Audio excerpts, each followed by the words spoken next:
In the scorching heat of the Arizona Territory, where the sun beat down like an unrelenting hammer on the anvil of the earth, Elias Hawthorne spurred his horse across the barren ranchlands he called home. The wind whipped dust into swirling devils that danced mockingly around him, but it was the crumpled figure ahead that stopped him cold, a woman, sprawled in the dirt, her clothes torn and bloodied from what looked like a brutal encounter with outlaws. As he dismounted and knelt beside her, her eyelids fluttered open, revealing eyes filled with a terror that pierced his weathered soul. Her hand clutched desperately at a ragged scarf wrapped tightly around her neck, and with a voice barely above a rasp, she pleaded for him not to remove it, her words carrying the weight of some unspoken horror that made his blood run cold even in the blistering midday blaze. If you believe in the power of kindness and the grace of second chances, hit that like button, drop a comment below sharing your thoughts, share this story with someone who needs it, and subscribe to Moments of Love for more tales that remind us of the humanity in us all. Elias had seen his share of suffering in the Wild West, where life was as fragile as a dry twig under a boot heel, but something about this stranger stirred a long-buried ache in his chest.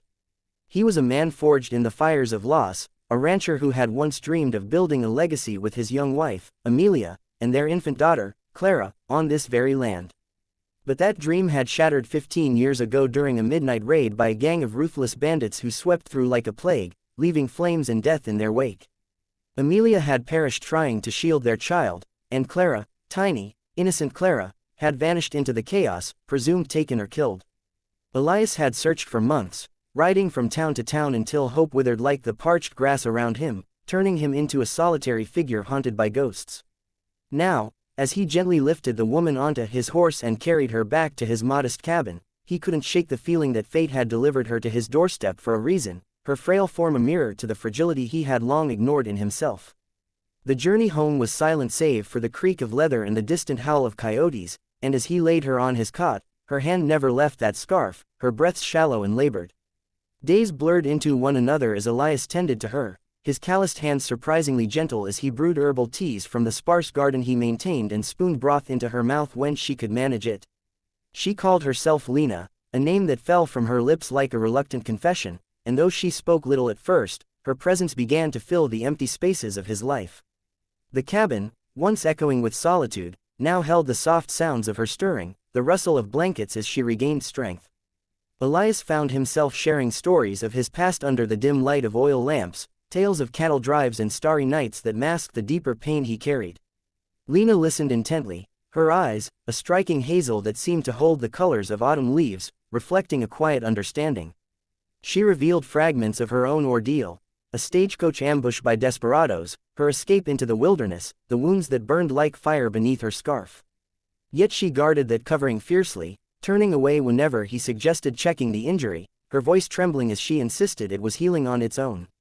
Elias respected her wishes at first, drawn to the resilience in her spirit, but as fever gripped her one stormy night, he wrestled with the growing fear that infection might claim her if he didn't act.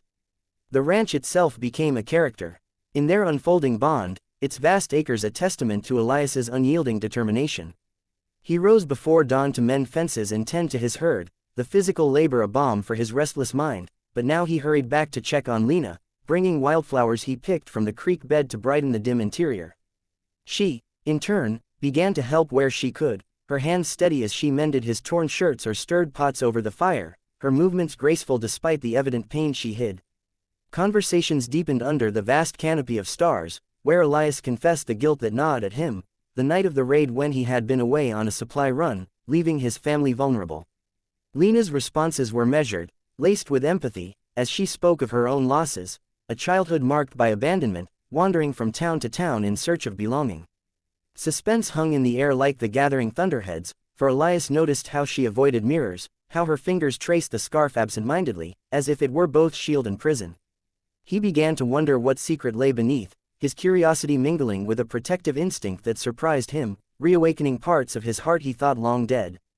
As weeks turned to months, the challenges mounted, testing the fragile trust between them. A harsh winter descended on the territory, blanketing the land in snow that isolated the ranch and strained resources. Elias fought blizzards to gather firewood, his body aching from the cold, while Lena's health wavered, the hidden wound flaring up in ways she couldn't conceal. One evening, as sleet pelted the roof like angry fists, she collapsed by the hearth, her face pale and slick with sweat. Elias's resolve cracked, he couldn't stand by while she suffered. With hands that shook not from fear but from the weight of the moment, he approached her as she lay semi-conscious, her whispers echoing the plea from their first meeting. Ignoring the knot in his gut, he gently unwound the scarf, the fabric peeling away to reveal a jagged scar running across her throat, twisted and raw from old violence. But it was what hung there, nestled against the marred skin, that made him drop to his knees in horror, a small silver locket, engraved with the initials, C.H., for Clara Hawthorne, the very one he had given his daughter on her first birthday, thought lost forever in the ashes of that fateful night. The revelation crashed over Elias like a flash flood in a dry arroyo, sweeping away the barriers he had built around his grief. This woman, Lena, Clara, his daughter, alive after all these years, scarred not just by the bandits' blade but by the life that followed, sold into servitude, escaping only to wander the West, hiding her identity behind aliases and coverings to shield herself from pity and pursuit. She had recognized him from afar, drawn to the ranch by whispers of a lone rancher matching her faded memories, but fear had kept her silent, the scarf a barrier against the rejection she dreaded. As she stirred and saw his face contorted in shock and dawning joy, tears streamed down both their cheeks, the room filled with the raw emotion of reunion. Elias cradled her, whispering apologies for the years lost, for the failures that had let her slip away, while Clara, finally allowing herself to be that child again, forgave him in halting words, her voice breaking as she spoke of the strength his memory had given her through the darkness.